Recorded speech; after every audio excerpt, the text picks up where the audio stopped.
As Ottawa steps further away from its closest neighbor when it comes to trade, Canada's tightest trading partners might now be halfway around the world. The world is undergoing a tectonic shift. It once seemed that the economic axis revolved around Washington, but today, new centers of power are appearing on the map, from Singapore to Jakarta, from Seoul to Kuala Lumpur.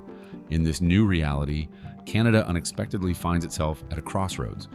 Last year, Canada's trade with the U.S. was $1.3 trillion, while trade with the Indo-Pacific was a fraction of that at just over $260 billion. Between its familiar alliance with the United States and the temptation to open up to another rapidly growing world, Asia. In recent months, the Canadian Prime Minister has been actively traveling between the capitals of the East. His mission is to convince global investors that Canada is not just a neighbor of the United States, but an independent player with its own economic strategy. These are not polite visits, but an attempt to change the architecture of world trade. With Donald Trump once again casting a shadow over relations between Ottawa and Washington, the question becomes almost philosophical. Can Canada be a reliable partner for Asia if its largest trade union is with a very neighbor with whom relations are always on the brink? In a recent interview, former Quebec Premier and federal politician Jean Charest said that Canada's reputation is its main export today. And that's not just a figure of speech. I'd like to just underscore that Canada can be and is such a partner. Carney making not so subtle points about what a reliable trading partner is. We're at an uncertain time in the world. There's a shift. While other countries are mired in political conflict and protectionism, Canada's image of stability and moderation is becoming an asset. The world is looking for reliable partners, and Canada is trying to play that role. But it's not that simple. Across the ocean are huge markets, a young population, and rapid growth. The ASEAN region already has a population of over 600 million. For Canadian businesses, this is an opportunity that cannot be missed. And yet, Ottawa understands perfectly well that without a solid foundation of relations with the U.S., you won't get very far. After all, it is access to the American market that makes Canada attractive to investors. Trump may change his rhetoric, the Prime Minister may joke with his colleagues, but behind the scenes, there are serious calculations. The question is not only who is more profitable to trade with, but who will remain close when the world order finally changes.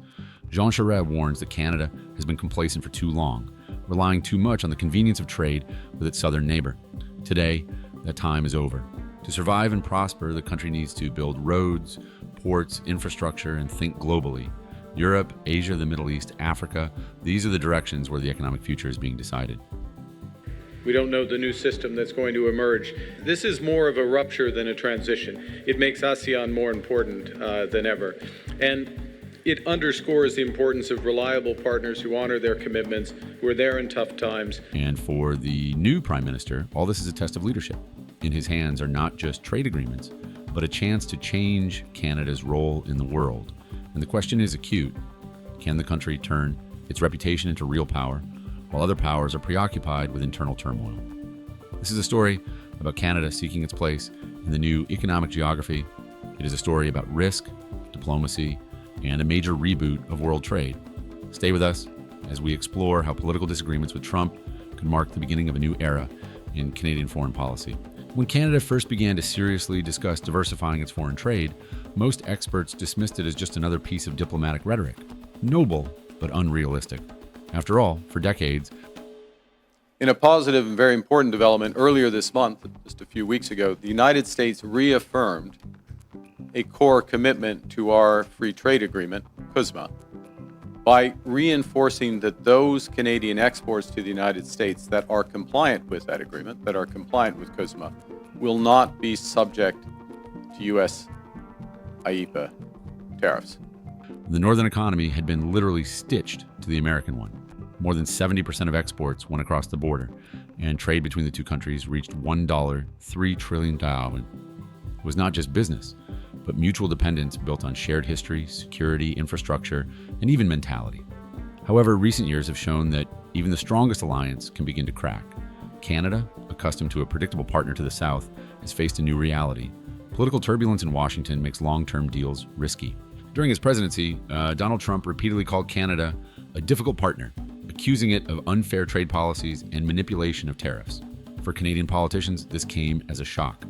Their hopes for an eternal partnership with the U.S. evaporated. Canadian Prime Minister Mark Carney, who inherited this difficult context, found himself in a situation where it was impossible to simply wait for things to settle down. Carney did what few Canadian leaders had dared to do before. He turned his gaze to the east. That will benefit Canadian workers and their businesses. Nous sommes réunis ici à un moment à la fois crucial et rempli d'opportunités. Le monde est devenu plus dangereux et divisé. His recent tour of Asian countries became a symbol not only of a diplomatic offensive, but also of a new ideological line. Canada no longer intends to remain hostage to American politics. 3 countries, South Korea, Singapore, and Malaysia, became the starting point for this strategy. In each of them, Carney acted not as a cautious mediator, but as a man who came with a concrete proposal, stability, predictability, and reputation. In Singapore, according to local media reports, the Canadian delegation presented a project that had not been officially announced before, a plan to create a Pacific Energy Corridor. If implemented, this route would allow Canadian companies to export liquefied gas and hydrogen directly to Southeast Asia, bypassing American ports. Sources at the Canadian Ministry of Trade claim that several Asian corporations have already expressed interest in the project. L'ancien l'ordre mondial est revenu. Et même si le Canada a prospéré dans ce système, nous savons que la nostalgie n'est pas une stratégie. C'est pourquoi nous traçons une nouvelle voie à suivre pour notre pays. No official announcement has been made yet, but it is known that during a meeting with the South Korean Prime Minister, investments of about $12 billion in British Columbia's energy infrastructure were discussed. And yet, the main goal of Carney's trip was not just about money. He was building an image of Canada as a reliable, morally stable partner, a country that does not use its economy as a weapon and does not blackmail its allies with sanctions. This contrast was obvious, although it was not stated directly. His speeches in Kuala Lumpur and Seoul sounded like a manifesto of an era of new trust. Canada, he said, is not looking for enemies, it is looking for balance. Behind the diplomatic gloss lies a tough calculation. Against the backdrop of a slowing global economy and growing trade wars, Asian markets are literally the only source of sustained growth.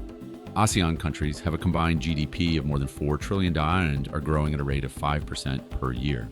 For Canadian industry, especially the raw materials sector, this is a chance to restart exports that have been stuck between American tariffs and European bureaucracy. Economists note that Asia could become for Canada what China's shift toward Africa once was, a new space of opportunity. And Canada's been tough on the military because they have a very low military cost. They don't allow our banks. Did you know that? Canada does not allow banks to go in. But the road there will be thorny. Ottawa has no historical experience of deep engagement with these countries, and the cultural and administrative barriers are significant. In an interview with CBC, Jean Charest emphasized that over the past 10 years, Canada has finally begun to strengthen its diplomatic presence in the region by opening new embassies and trade offices. However, according to him, this is not enough. We are still perceived as polite guests, not strategic partners. It is telling that during his Asian tour, Carney repeatedly mentioned the word reputation. In an era when trust is becoming a rare resource, this word is becoming currency. Unlike many Western powers, Canada is not associated with military interventions, political pressure, or corruption scandals. Its diplomacy takes advantage of this. According to insiders, at a closed meeting with Asian businessmen, the Prime Minister said, "You may not know all the details of the Canadian economy, but you know that Canada will not let you down." This strategy seems almost naive when viewed from Washington. Well, you know, when U.S. officials talk, we need to make sure that we listen. But in Asia, it was taken seriously. After Carney's visit, several large companies from Vietnam and the Philippines announced their intention to open offices in Toronto and Vancouver. And in Malaysia, the Canadian side agreed to establish a joint research center in the field of green technologies. These are only signals so far, but they indicate that Canada is capable of competing not only with numbers, but also with trust. However, this course has its opponents. Some analysts warn that excessive rapprochement with Asia could irritate the U.S. administration. Donald Trump, although no longer in power, continues to influence U.S. domestic policy and the mood of the Republican electorate. His criticism of Canada, albeit emotional, reflects a deeper process. Washington's fatigue with allies who want to sit on 2 chairs. American commentators are already calling Canada's strategy trade flirtation and warning of possible consequences for the USMCA agreement. Meanwhile, another conflict is brewing within Canada itself. In a positive and very important development earlier this month, just a few weeks ago, the United States reaffirmed a core commitment to our free trade agreement, CUSMA. by reinforcing that those Canadian exports to the United States that are compliant with that agreement, that are compliant with CUSMA, will not be subject to U.S. IEEPA tariffs. Some industrialists believe that Asian markets are still too distant and cultural differences too great to bet on them. Our business speaks English and trades in dollars, said one member of the Toronto Chamber of Commerce. We can be global, but we can't be Asian overnight. Nevertheless, the government continues to insist that without this step, the country risks being left on the sidelines of the global economy. Jean Charest, who has long been calling on Canadian companies to expand beyond the North American continent, sees a pattern in what is happening. According to him, the world is no longer divided into the West and everyone else. New centers of power are forming rapidly, and if Canada does not take its place now, it will simply not be allowed in later. That's why he supported Carney's course and called it a historic opportunity for the country. Canada's shift in trade priorities is not just a tactical maneuver, but a reflection of a deep realization that the old order is crumbling. Ottawa is betting on its geographical advantage, proximity to the Pacific Ocean, a developed financial system, and a reputation as a peaceful nation. But the main battle lies ahead, for trust, and not only the trust of investors, but also that of its own citizens, who must believe that Canada's future may indeed lie not in the South, but on the other side of the planet. The world is no longer what it was 10 years ago. The U.S. remains the main trading partner, but now it is only one of many vectors. And although the path to Asia is fraught with risks, it is there that new rules of the game are being created. On November 4th, our government will table the first federal budget, our first federal budget. And that'll be our plan to protect our communities, our borders, our way of life. Our plan to build a stronger economy where everyone has a chance to get ahead. And our plan to empower Canadians with new opportunities, better careers, and a lower cost of living. Central to those missions, Canada is betting on its reputation, foresight, and ability to remain an honest broker in a world where even allies can be trusted less and less. And perhaps this is what makes it one of the few countries ready for an era of global uncertainty. When the Canadian Prime Minister returned from his Asian tour, an unpleasant surprise awaited him. Donald Trump had once again made himself known. On board Air Force One, the former president once again accused Canada of unfair trade and called it one of the most difficult countries to negotiate with. These words echoed the past when Trump tried to rewrite the terms of the USMCA agreement and squeeze maximum concessions out of Ottawa. For the Canadian leadership, this was a signal. Despite the change in political cycles in Washington, the problem remains. American protectionism is alive and well, and it can return at any moment. In public, the reaction was calm, almost ironic. Really build on that relationship, and I think that's why the outcome this week was a positive one. Well, we know that no deal has been struck. We know that negotiations are going ahead in the right direction. The Prime Minister allowed himself a joke about Ontario, and it's always interesting, provincial leader. But in reality, the situation was cause for serious concern. Behind the scenes, the Foreign Ministry and the Ministry of Trade discussed scenarios in which the U.S. would reintroduce tariffs on Canadian aluminum and wood. Several analysts claimed that one of Ottawa's internal documents even considered the option of an economic buffer, a program of emergency reorientation of supplies to Asian and European markets. Government sources did not confirm this information, but they did not deny it either. Political differences with the U.S. took on a symbolic character. While Washington increasingly resorted to threats and sanctions, Ottawa sought to show that it was committed to the principles of openness and cooperation. Canadian diplomacy emphasized the moral side of the issue, arguing that in a world of instability, it is not only important who is stronger, but also who is more reliable. According to political observers, as a result of these developments, the breadth and the depth of the changes in U.S. trade policy have become more fully apparent. This line is not accidental. With the country's economy still dependent on the American market, the only way to strengthen its position is through capital of trust and an image as a predictable partner. But public restraint did not mean submission. In closed-door meetings, the Prime Minister made it clear that Canada no longer intended to play the role of little brother, and the country was prepared to maintain its alliance with the U.S., but only on the basis of mutual respect. It sounded diplomatic, but between the lines, there was another meaning. If Washington decided to act unilaterally again, Ottawa would seek support in Asia. This position provoked a mixed reaction. Some called it a sign of maturity and independence, while others called it a dangerous game on the brink. Meanwhile, it was during this period that Jean Charest one of the country's most experienced politicians and an expert on the mechanics of foreign economic relations, joined the discussion on Canada's international prospects. His interview with the TV channel showed how keenly he senses the new balance of power. He spoke calmly, without loud slogans, but his every word sounded like a diagnosis. Everyone wants to work with Canada because we have a reputation that we have built over decades. But in a world where everyone is looking for profit, reputation alone is not enough. Cher reminded viewers that the Association of Southeast Asian Nations is not just an abstract association, but a group of 10 countries with enormous demographic and economic potential. And to these ends, the United States has announced a series of trade actions. Those began near the start of this year with the so-called IEEPA tariffs against Canada and Mexico based on U.S. concerns about the border and fentanyl trafficking. He compared the region to China 20 years ago, a country that was not yet a superpower, but was already becoming a magnet for investment. For Canadian businesses, this is an opportunity that may not come again, especially since, unlike China, many ASEAN countries are more open to Western companies and are willing to enter into long-term agreements.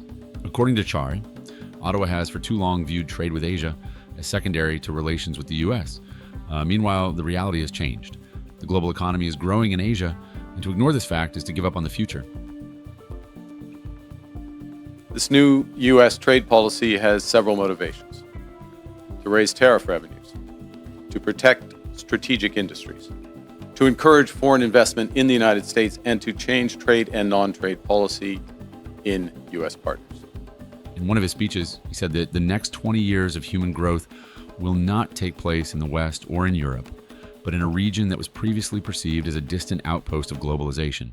These words, which sounded almost like a prophecy, were later actively quoted by Canadian publications. Interestingly, some of his statements did not make it into the final version of the interview. According to one journalist, Char spoke directly about the need to rethink Canada's industrial strategy. If the country wants to be a player in Asia, it needs to stop thinking in terms of North American trade. In particular, he proposed creating a special investment platform to support Canadian companies willing to enter the markets of Vietnam, Indonesia, and the Philippines. The government has not yet commented on this idea, but rumors about the possible creation of a new export agency have been circulating for several months. At the same time, Charlie emphasized that it is impossible to completely turn away from the U.S. America will remain the main partner, but now cooperation must be integrated into a broader system, a kind of triangle between North America, Europe, and Asia. I spoke to Governor Trudeau on numerous occasions, and we'll see what happens, but it just sets up so good for them. Look, the people would pay much less tax than they're paying right now. They'd have perfect military protection. This will allow Canada to position itself as a bridge between continents. Experts call this idea the new model of three oceans, the Atlantic, Pacific, and Arctic. There is a strategic logic behind it. By expanding its trade routes, Canada reduces its dependence on any one direction and strengthens its resilience to external shocks. However, while analysts discuss the theory, real business people are faced with the practicalities. Large companies are already ready to enter Asian markets, but small and medium-sized businesses still do not see the benefits. One of the problems is the lack of infrastructure and information support. That is why Cher insists on an active role for the state. According to him, without the direct participation of federal structures, without exchange programs, trade missions, and guarantee funds, Canadian entrepreneurs simply will not risk moving into unfamiliar regions. These ideas are supported not only by economists, but also by some provincial authorities. Those trade deals with other countries also have limited or no relief from those sectoral tariffs in those strategic industries such as steel and autos. They include substantial commitments by the U.S. trade partners for investments in the United States and significant unilateral trade liberalization measures. Several governors have openly stated that Canada must step out of the shadow of the U.S. and start building its own trade network. Some even propose introducing tax breaks for companies working with Asian partners, but not everyone agrees. Critics believe that such measures could damage relations with Washington. On the other hand, there is growing concern in political circles that this course of action could lead to new economic conflicts. Some MPs are already warning that too abrupt a move could jeopardize thousands of jobs, especially in industries closely linked to the American market. Nevertheless, the momentum is clear. After Char's speeches and Carney's initial successes in Asia, public perception is changing. In fact, the average U.S. tariff rate on the world has jumped from just over 2% at the end of last year to almost 16%, 8 times higher. 16% currently. More and more Canadians are beginning to understand that dependence on a single partner is a risk. According to a recent poll, more than 60% of respondents believe that the country needs to work more actively with Asian countries, even if this leads to a temporary cooling of relations with the U.S. This is a serious shift in public consciousness that would have been unthinkable 10 years ago. Thus, the third and fourth parts of this story are closely intertwined. Against the backdrop of Trump's loud words, Ottawa's diplomatic maneuvers, and Char's pragmatism, a new strategy is emerging. Cautious but decisive, Canada is no longer simply reacting to external stimuli. It is trying to shape its own sphere of influence.